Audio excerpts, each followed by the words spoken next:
বাড়িতে খুব সহজে চিজ বানিয়ে নেওয়ার জন্য এখানে আমি নিয়ে এসেছি 500 ml দুধ।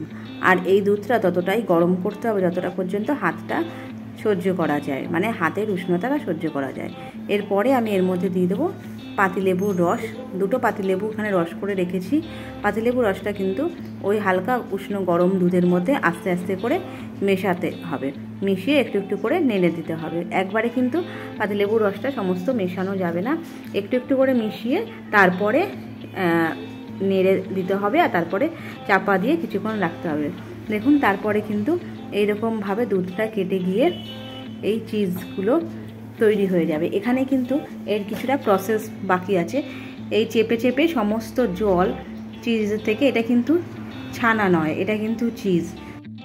যখন ফুটন্ত দুধের মধ্যে ভিনিগার বা লেবুর রস দেওয়া হয় তখন কিন্তু দুধ থেকে ছানাটা কেটে বেরিয়ে আসে, কিন্তু যখন হালকা উষ্ণ দুধের মধ্যে লেবুর রস বা ভিনিগার দেওয়া হয় তখন কিন্তু এটা চিজের তৈরি হয়ে যায়। ভালো করে চেপে চেপে কিন্তু জলটা বের করে দেবো।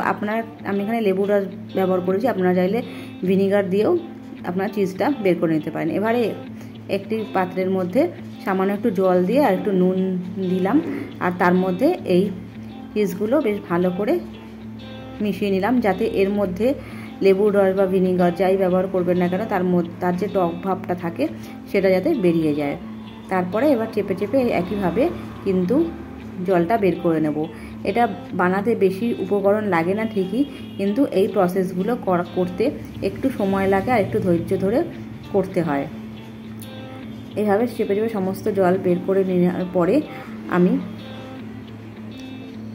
আবারও আরেকবার কিন্তু জল দিয়ে ধুয়ে নিয়েছিলাম। আপনারা চেষ্টা করবেন যতটা পারবেন জলটা হাতের সাহায্যে চেপে বের করে নেবেন।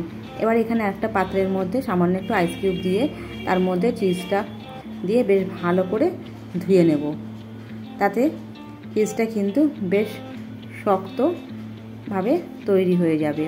আবারও এর মধ্যে যে জলটা রয়েছে সেটা চেপে চেপে বের করে দিলাম, দিয়ে একটা এখানে আমি কাপড় নিয়েছি, সেই কাপড়ের মধ্যে এই চিজটা রেখে ভালো করে কাপড়টাকে মুড়িয়ে দেব। তাতে কি হবে যে এর মধ্যে যে এক্সট্রা জলটা থাকবে চিজের মধ্যে সেই জলটা কিন্তু বেরিয়ে যাবে, আর আপনার চিজটা কিন্তু খুব সুন্দর শক্ত একেবারে দোকানের মতন পারফেক্টভাবে তৈরি হয়ে যাবে।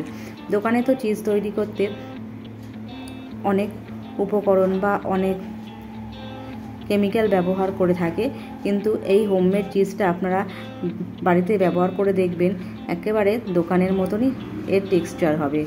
দেখুন আমার কিন্তু চিজ একেবারে রেডি হয়েছে। কেমন হলো কমেন্ট বক্সে কমেন্ট করে অবশ্যই জানাতে ভুলবেন না, আর ভালো লাগলে লাইক শেয়ার সাবস্ক্রাইব করতেও ভুলবেন না। ধন্যবাদ।